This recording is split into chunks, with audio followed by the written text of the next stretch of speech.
Баршаңызға сәлем. Бүгін өте оңай жасалатын әрі қолжетімді ингредиенттерден тұратын, барлық тағамдармен үйлесімін табатын керемет салат дайындайтын боламыз.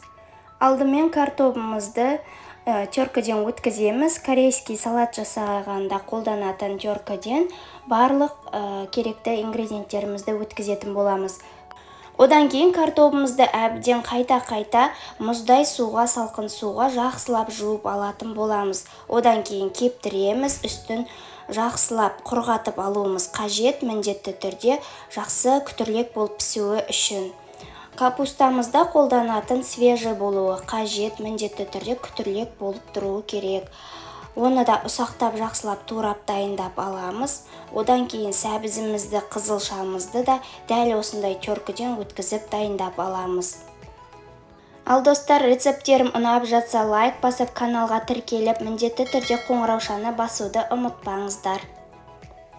Одан кейін сұйық майға қыздырылып тұрған картопымызды пісіріп аламыз. Әдеттегідей фри пісіргендей етіп дайындап аламыз.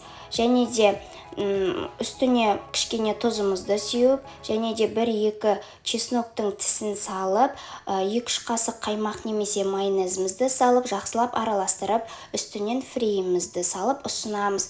Өте дәмді әрі оп-оңай дайындалатын, үйдегі бар заттармен жасалатын керемет салат болып табылады.